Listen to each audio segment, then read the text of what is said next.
zeggen, als iemand nu naar u toe zou lopen en zou vragen, meneer Luti, wat is Kaseko? Wat is Kaseko? Nou, Kaseko. Kaseko is een muziekgenre. Ja.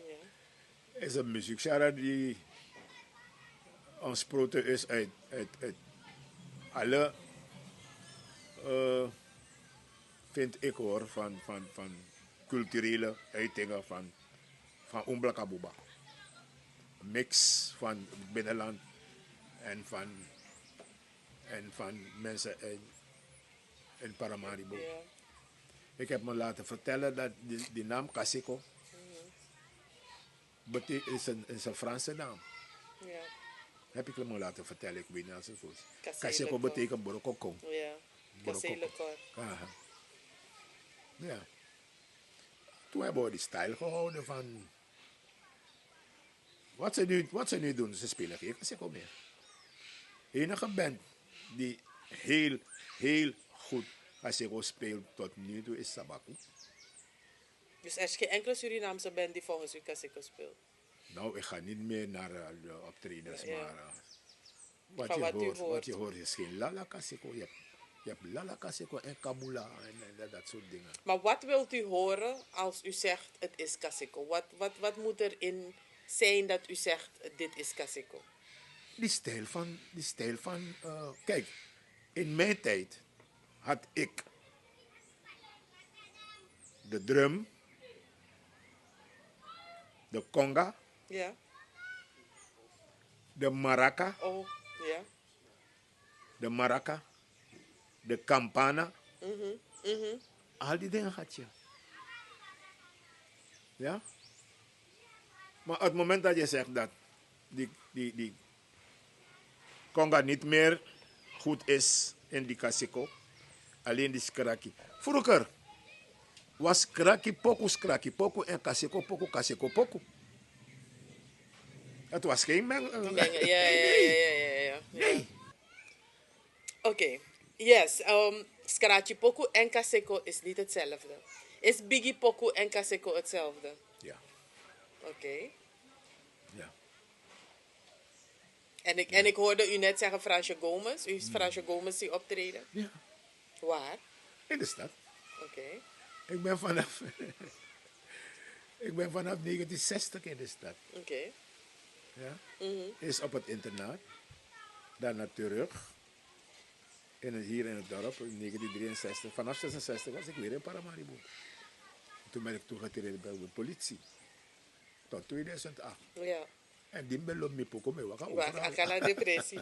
En kunt u uitleggen, want ik heb nooit bewegend beeld eigenlijk van haar gezien. Kunt u vertellen hoe ze was wanneer ze die muziek maakte? Want ze speelde scratchy erom.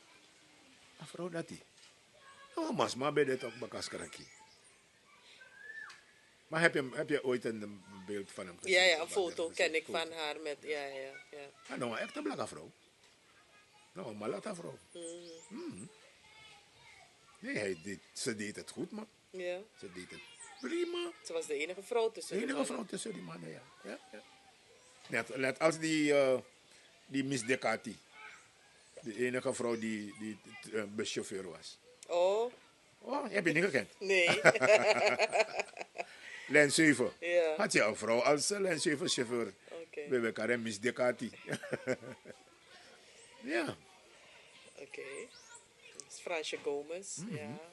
Ze had haar eigen slag op de scratchy erom, zeggen ze ook, ja. En je had ook een heel goede saxofonist in de tijd hoor. Meneer Campagne.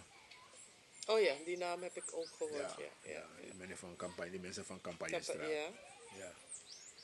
Meneer Campagne was u een ook heel gezien, goede ja. saxofonist. Ja. De Campagne bij Kong.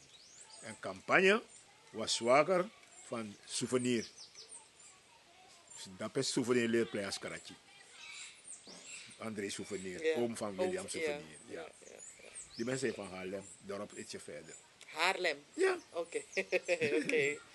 Als je ongeveer 2 kilometer naar die kant rijdt op de Ja. Zandweg. Ja, dan Ja, kom je door daarbij, Haarlem. oké. Ja, net wat ik zei, Malibu was een dorpsband. Ja. Iedereen kon meedoen. Zolang je iemand doet Hassani, op een gegeven moment was er een kern ontstaan. Ja? Kijk, mijn jongere broer Frank, die was ook drummer. Je hebt ook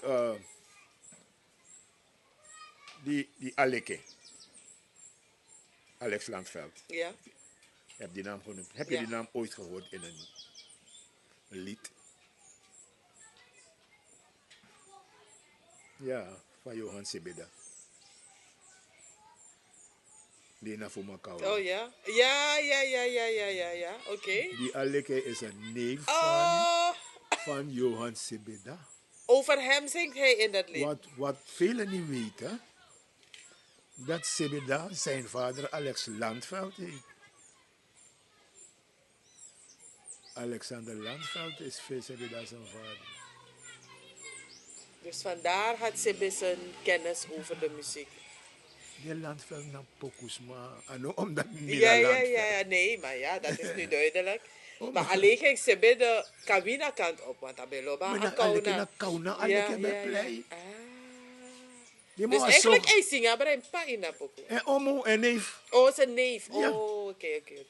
Aleke was zo geweldig. Dat aan mij horen Kawina dan een tifi dan mij troki. Dan mij kota Kauna. Of aan mijn pot, mijn Kauna ne fesi Ja. wanneer bakken dan mijn hari dan mijn koti. Mijn oom, jongere broer van mijn moeder. Oei. En de glorietijd van Oma Lobby. Ja. Niet omdat ik hier zit als Landveld. Maar glorietijd van Oma Lobby was Landveld. Ik ben Lutie Landveld. Ik was een van de zangers van Oma Lobby. Die solo-gitarist. Ewald Landveld. Na Mima Sapchi. Die Cornelis Pinas. Na Mima Sapchi. Freddy Aboykoni. Na Ewald Landveld en Biggie Sapchi. Ramon Steinman en Agnes Landveld. Zo Landveld Pranso. Stanley Aboykoni naar Landveld. Zo Pranso. Ja. Ja, was de glorietijd van Oma Lobby. Oké. Ehm,